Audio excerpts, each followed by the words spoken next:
This is a video I didn't want to make, but when me and Candace kind of started homesteading more and more and showing you guys our journey, we said we were gonna kind of show the whole deal. And this one we were really hoping was gonna be a success from day one, and it mostly was up until about a month ago. And that's where things kind of went wrong. So we started out this year with bees for the first time, and never, did anything more than watch a few videos on them, which was great. And we thought, well, let's get into keeping bees. And we have a friend of ours down the road that keeps bees as well, and he mentored us into the first portions of getting going with the bees, and what to buy, what equipment we needed, and how to actually procure the bees themselves, and integrate them into our hive. And that was fantastic.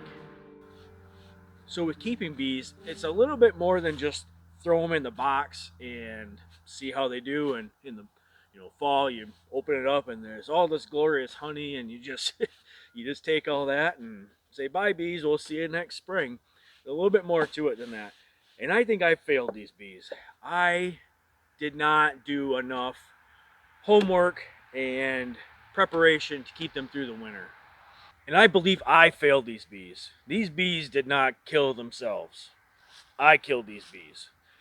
Now, whether it was indirect or direct, I'm not quite sure yet, but something happened to our bees this winter, and I'm not exactly sure what it was, so I don't know how I can fix it for the following year. So that's lesson number one. With getting the bees in the spring, it was super fun for me and Candace to come out here and watch them. And while we gardened all summer long, we seen the bees running all over. They were flying everywhere, and we watched them pollinate all of our garden and our flowers, and it was really awesome, and we really enjoyed it. So we thought we were just going to keep this experience going until the winter. So this year, we checked our bees in the fall. Everything was great. We decided not to take any honey this year. I wanted to have a real strong hive for our first year. I wasn't worried about getting anything off of it. I was more or less having the bees here to help the garden, help, just pollinate everything around the homestead. So we decided to keep the honey in the hive. I set it up. I had put styrofoam around it, hoping for any cold air, it would knock that chill down.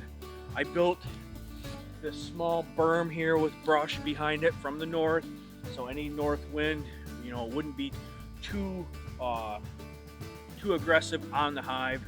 So I was hoping with just a little bit of foam, the wind block, that it would help with these bees survive throughout the winter, and not taking any of their food source. So at the end of December, we had a real cold spell. And I said to Candace, I said, we better go out there and check those bees to make sure that they made it through that cold spell.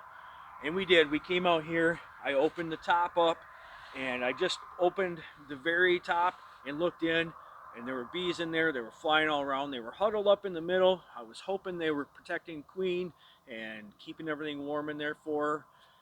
I figured, all right, we made it past that really cold snap. We're going to make it. We're going to make it right till springtime with this same hive here.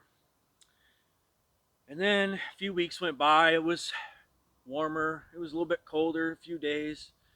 It was almost hot a few days for Michigan January. It was almost 50 degrees. I had no worry that these bees were going to make it all the way through spring.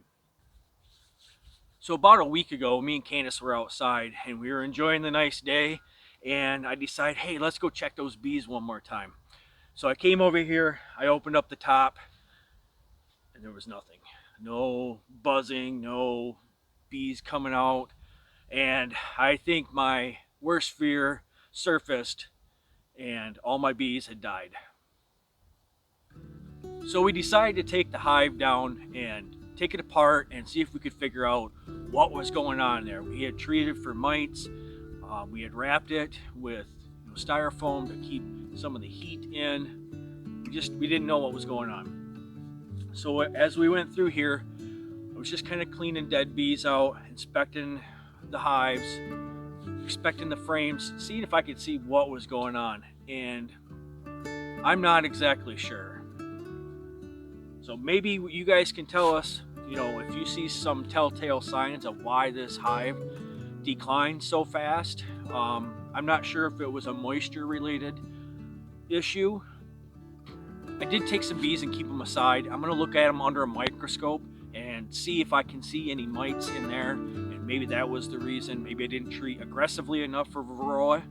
I'm pretty confident that it was not a food shortage issue, because the whole top super is full of honey still, and the middle brood box here is full of honey as well. The bottom box was empty. It had comb. There was maybe a few brood in there left, and that was it. There was no honey. It was pretty empty. It was basically empty. So maybe that's a telltale sign for you guys to tell me, hey, that's blank is your problem. So that's what I'm looking for. If you guys got a telltale sign of why this hive declined, put it in the comments down below. I want to continue this. I enjoy having bees on the homestead. It basically comes down to two options. I can, one, let it go. Don't keep bees next year and sell off the hive, or give it away to somebody else that's looking to get into beekeeping. Or option two is I get another hive and I double up. So if this happens next year, I've got two chances to make it through the winter. My goal is to make a beehive go through winter here in Michigan. I know it's a challenge, but I do also know that people do it, and they've done it, and they've been doing it for years. So it's possible. I just need to figure out why. So will you guys leave down below? Let me know your thoughts. Option one, get rid of it, start something else. Or option two, get another hive, get some more bees in here, and start collecting some of that honey. Let me know what you guys think.